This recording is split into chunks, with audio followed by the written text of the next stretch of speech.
out of April. So you have the Hierophant, the Wheel of Fortune, and the Ace of Swords. So 2 major arcana cards.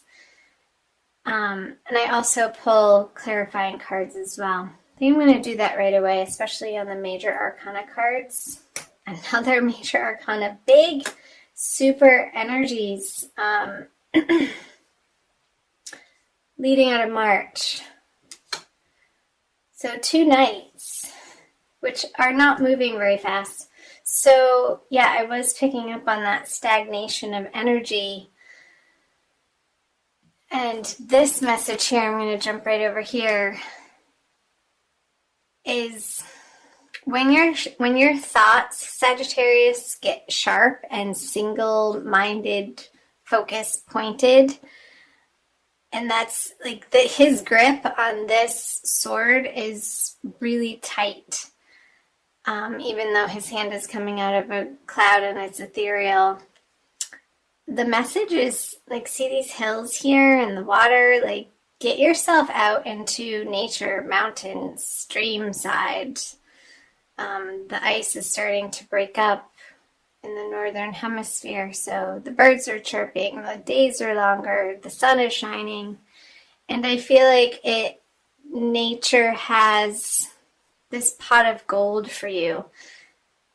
Sort of like a sanctuary, this gift that he's offering this practical earthly pentacle to the sword. I feel it's sort of like a balm to the train of thought that isn't productive for you, Sagittarius.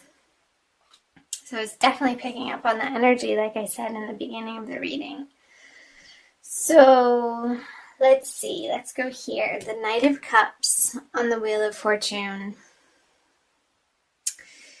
Your heart, I feel like your heart is a little bit weary and bruised and battered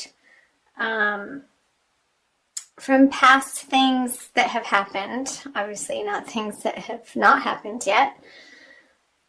But this Knight of Cups, I feel like somebody is offering you some attention and it's not really floating your boat. It's not spinning your wheel in the right direction.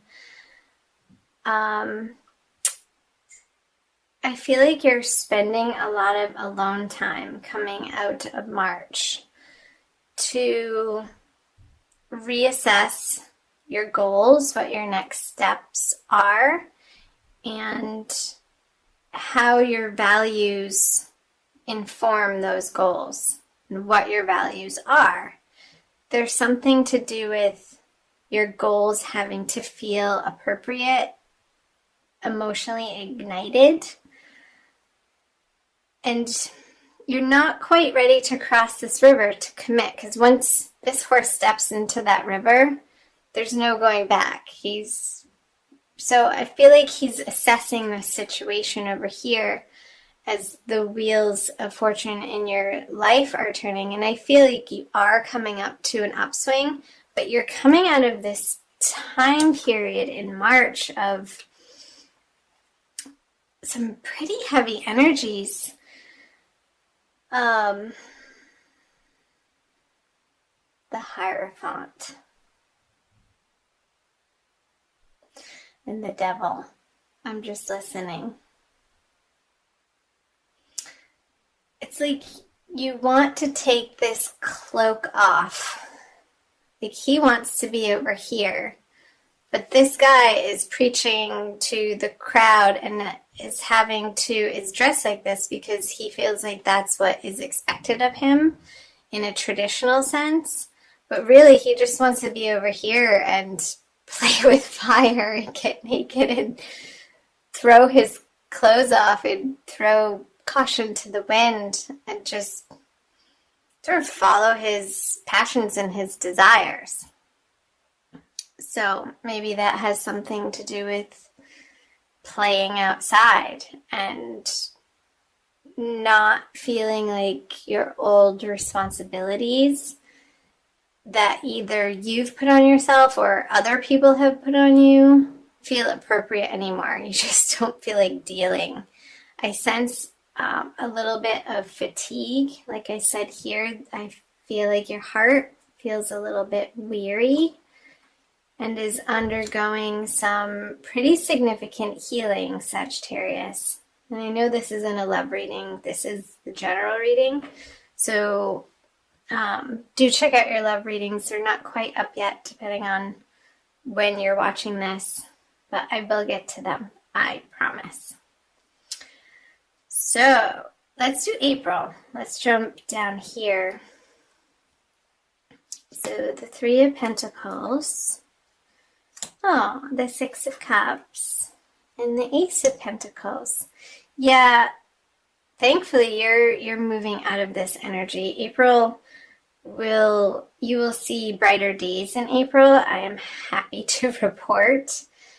And some new money coming in on these projects that you are taking on and employing people that are trustworthy and are equal partners, and maybe not equal in the sense that they have the same skill set or knowledge that you do, Sagittarius, but they're complementary in what they have to offer to your aims and goals. So you're partnering up with these people because it's like two peas in a pod type of thing where you balance each other out.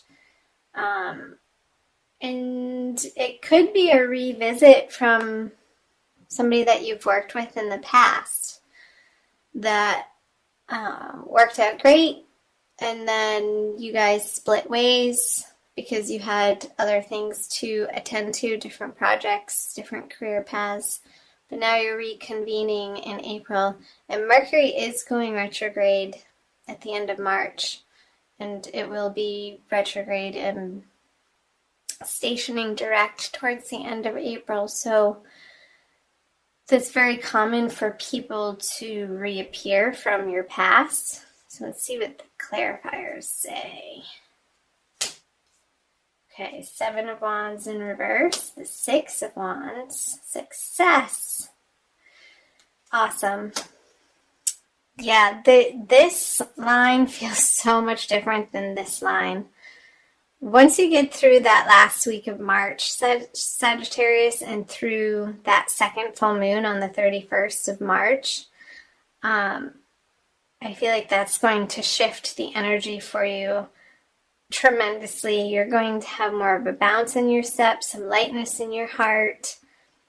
I feel like you're going to decide on a solid direction that you've been pondering about for quite some time, and really taking some physical, tangible action steps towards the direction of this new goal.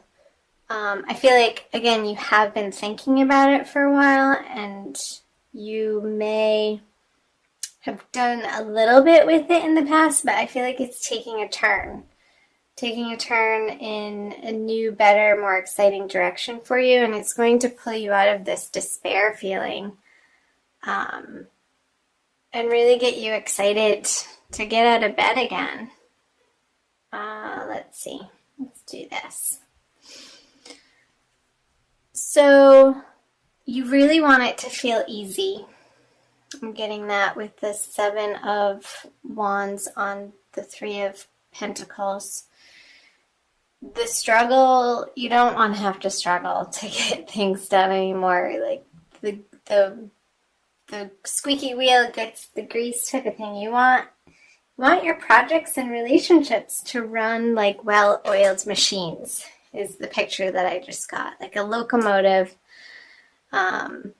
who just got its tune-up and it's raring to go and it's blasting down the tracks. There's nothing in its way and it's full steam ahead. And I love trains, by the way. I've never gotten that image. So what do trains have to say to you? Maybe you're commuting to a new job on a subway, Sagittarius, and some sort of rail system, because this, the two sixes, the Six of Cups and the Six of Wands, you're going to find some really sweet, immediate success feelings.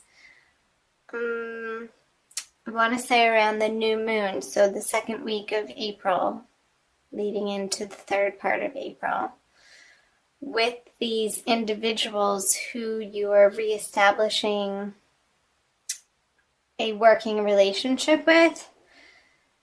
And whatever needs to be dealt with, whatever conversation or conversations that need to be had, Sagittarius, to maybe clear the air a little bit if there were words spoken or a little bit of ickiness in the feelings when you did part. I feel like you're both going to be very understanding parties and have an air of forgiveness about you, and they will be receptive, and I feel like you will too. And because there's so much more good to this person, and everybody is human, so we all make mistakes and foibles, and there comes a time where we just sort of have to let bygones be bygones. Is what's coming through, Sagittarius. Now, if there's abuse, that's a different situation. That's not who I'm talking about here. So let's move down here for the energies moving out of April. The High Priestess, the Eight of Wands, and the Three of Wands. Okay.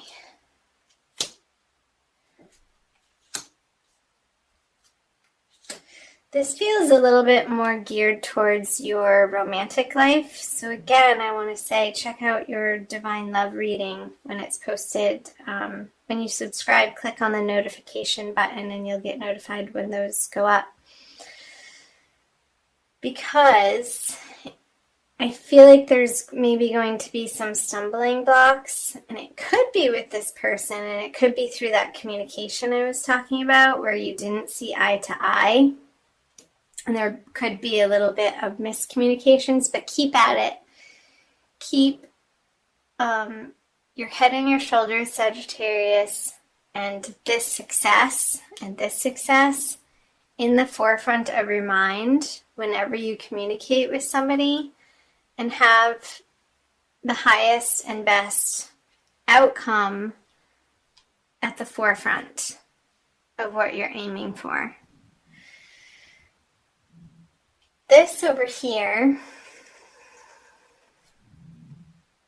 I feel like there's an interjection or a distraction for you, Sagittarius, towards the end of April, moving into May, of a little bit of a confusion or, oh my gosh, I can't believe this is happening again, with a specific person. And it might be a Cancer. I want to say Cancer female. So it doesn't necessarily have to be love. It could be a very close friend that is giving you some trouble in your personal life, that feels like it needs some attention, or it's taking some of your mind and heart attention away from this financial and career path that you're so solidly focused on. And this could be about them, but communication, when you tell them how you're heartbroken, it's sort of falling on deaf ears with this particular person. And you're sending out this communication, you're waiting for it to come back, and it could be a fire sign besides a Cancer with this King of Wands in reverse, or this could be you. Just feeling misunderstood, and this could be, for some of you, a carryover of the Mercury retrograde energies, and I'm wondering where that's happening in your chart. I think it's in your 9th house. I want to say, since it's in Aries, like you want to be maybe going on trips and traveling, but you have to stay put and attend to what's on your immediate plate. And it could involve this person who's needing some of your attention towards the end of the month. Because I feel like he's looking out off to the horizon. And I know Sagittarians, all my Sagittarius friends love to travel and always be on the go. They feel a little bit of stuckness here with the Three of Wands. Like he's dreaming and wanting to plan these trips, but at the home base, he can't because maybe there's something happening with your children that are going through a little bit of a difficult time. Because I don't necessarily feel like it's you, like it's this other person that you have to deal with and give your attention to and your love to, and it's just like the communications are not getting through, but you keep having to try. And I feel this determination from you, Sagittarius, because you know in your heart that what you're trying to get across to this person is valuable. As long as it's productive. Like, don't put your stuff on them. Approach them with a clear head and a clear mind. That came up again too. I think I said earlier, keep your head on your shoulders. Get outside in nature. If you're feeling stuck in that mental rote energy of spinning your wheels on something over and over and over, and that stuckness to dislodge, like remove yourself from the environment where you're feeling that energy, to shift it, and when you go back it will have dissipated. Oh boy. Wowee. Comment below on the parts that jumped out at you, Sagittarius. I'm going to also pull, let's see, I think we should do an Archangel Michael card by Doreen Virtue for a quick additional message. I try to keep these under 20 minutes for you guys. Some people like them longer, some people like them shorter. You can find me on Facebook, the link's below, and also on Instagram. I offer free daily tarot card energy card readings every day in the morning. That's the first thing I do when I get up, when I'm drinking my tea, for everybody to get an energy read for the day. So check that out and follow me on Instagram and like my Facebook page. Okay, use your imagination and you'll see the answer. Dear God, thank you for granting me the wisdom and creativity to see your miracles in new and unexpected ways. I gratefully and gracefully accept and appreciate your help with, and then you can describe your situation. So he is unbounded glory on his horse. I was going to say it was a unicorn, but it's not. But the horse has wings. So maybe it's an angel unicorn.